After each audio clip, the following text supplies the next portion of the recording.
اس کے بعد اسے احساس ہونے لگا کسی حسین چہرے پر میں نے ہاتھ اٹھایا ہے، چاند جیسا کوئی میرے باغیچے میں اترا تھا۔ بعد میں بے قراری اتنی بڑی کہ جو گزرتا تھا اسے پوچھتا تھا کہ ایک ایسی شخصیت میرے ہاں آئی تھی، کون ہے یہ؟ لوگوں نے کہا کہ وہ تو محمد رسول اللہ تھے صلی اللہ علیہ وسلم۔ اس نے کہا وہی ہے؟ کہا ہاں۔ اس نے ندامت اور شرمندگی کی وجہ سے تلوار اٹھائی اور اپنا ہاتھ کاٹ دیا۔ کہا مجھے اس ہاتھ کی ضرورت تھی، میں نے ہاتھ اٹھا دیا۔ اسی حالت میں وہ مسجد نبوی آیا، اللہ کے حبیب صلی اللہ تعالیٰ علیہ وسلم کے پاس شام کے وقت آیا، زار و قطار رونے لگا، مجھ سے گستاخی ہو گئی، میں نہیں جانتا تھا، ہاں میں نے کبھی یہ نہیں سوچا تھا کہ اللہ کا رسول باغیچے میں میرے آ کر کے ڈول سے پانی سینچے گا، پانی نکال کر کے درختوں پر ڈالے گا۔ اللہ کے حبیب صلی اللہ علیہ وسلم نے کسی کو کچھ نہیں کہا، اس کے ہاتھ کو لے کر کے پھر سے مونڈے سے جوڑا اور اپنا لعاب پاک لگا کر بھیج دیا، صحیح ہو گیا وہ بندہ۔ میں نے قلیوبی میں یہ بات پڑھی ہے، صرف اس لیے عرض کرتا ہوں آج بچوں کو اور نوجوانوں کو، تم کو شیطان یہ راستہ دکھاتا ہے کہ تم جہنم کی آگ اپنے گھروں میں، اپنے برتنوں میں، اپنے پتیلیوں میں بھر دو حرام رزق سے، اور اللہ کا حبیب صلی اللہ تعالیٰ علیہ وسلم تمہیں یہ درس دیتا ہے، رسول کریم صلی اللہ علیہ وسلم تمہیں یہ راستہ دکھاتے ہیں کہ تمہارا گھر حلال کی برکتوں سے منور ہو جائے، تم کھاؤ نور پیدا ہو۔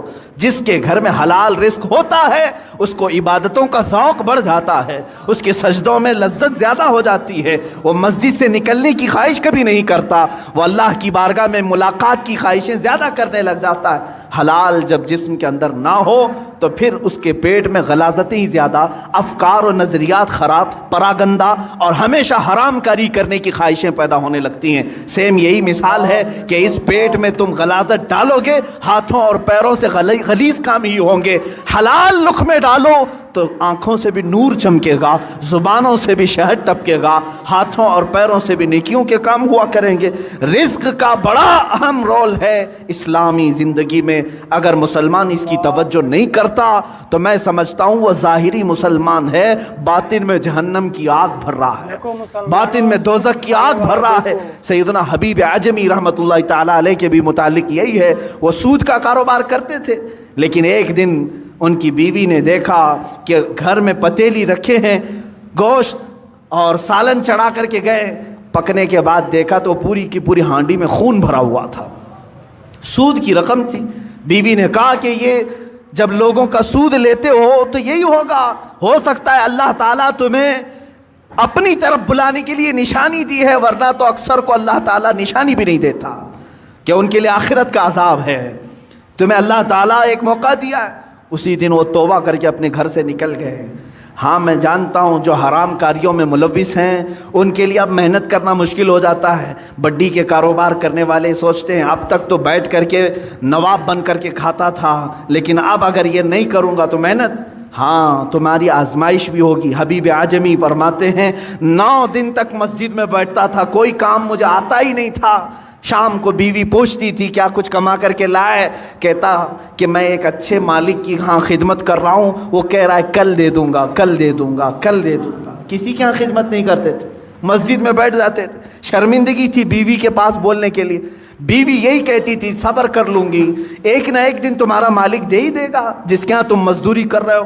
9 دن ہو گئے، پیر بھاری ہو گئے تھے گھر جانے کے لیے، کہ آج بھی بیوی پوچھے گی آج کچھ مزدوری ملی کہ نہیں ملی، کیا بولوں گا؟ لیکن گھر پہنچے تو دیکھا گھر میں روشنی ہے، دسترخوان بچھا ہے، طرح طرح کے کھانے بنے ہوئے ہیں، گھر میں 1 روپیہ نہیں تھا۔ بیوی سے آ کر پوچھا یہ سب کہاں سے آئے؟ کہا تم جس کے ہاں مزدوری کرتے ہو اسی کمپنی کا ایک خادم آیا تھا، سارے کھانے دے کر کے گیا ہے، اور کہا اے خاتون اپنے شوہر سے کہہ دینا اس کی خدمت مالک کو بہت پسند ہے۔ مالک نے یہ کہا اور خدمت کرے گا اور مزید نعمتیں دیں گے۔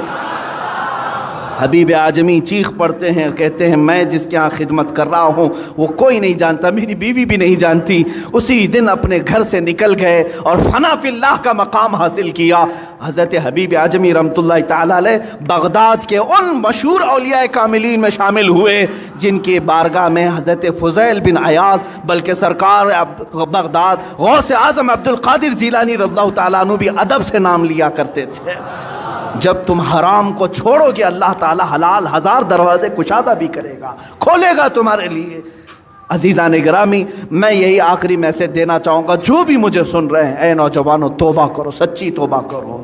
دنیا تمہارے مال سے اور تمہارے پیسوں سے اپنی اینٹیں بنا رہی ہیں اور تمہیں اس کا ذرا برابر بھی شعور نہیں ہے۔ تم ہر جگہ لوٹے جا رہے ہو، ہر جگہ تمہارے اس مال کے ساتھ کھلواڑ ہو رہا ہے۔ چٹ فنڈ کمپنیاں آتی ہیں، تمہیں لوٹ کر کے جاتی ہیں، لٹیرے آتے ہیں تمہارے محلوں میں، لاکھ کو 2 لاکھ کرنے کے بہانے سب کے پیسے لے کے بھاگ جاتے ہیں۔ کاروبار میں اس طرح کا منافع دینے کی وعدے کرتے ہیں، اتنے بھر دو، اتنے % تم کو ہر مہینے ملتا رہے گا، وہاں پر تم لوٹے جاتے ہو۔ میچ کوئی اور کھیل رہا ہے، پیسے تمہارے جا رہے ہیں، کوئی اور کھیل رہا ہے، پیسے تمہارے جا رہے ہیں۔ یہ سب کیا ہے؟ تمہارے حلال کمائی کو دنیا نگل جانا چاہتی ہے۔ یاد رکھو، اللہ رب العزت کی بارگاہ میں ہر چیز کا حساب ہوگا۔ اللہ کی بارگاہ میں دعا ہے مولا ہم سب کو حلال کھلائے اور حلال پر ہی خاتمہ فرمائے۔ مولا ہمارے گھر کے ہر دروازے کو حلال دروازہ بنا، ہمارے ہر لقمے کو حلال لقمہ بنا۔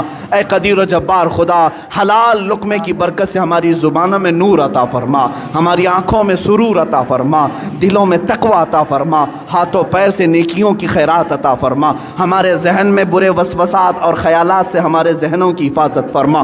اے کریم خدا، جو بچے بھٹک چکے، بہک چکے اور آج اس طرح کی گیمبلنگ میں، جوئے میں لگے ہیں، اے کائنات کے مولا ان نوجوان بچوں کو تو راہ راست عطا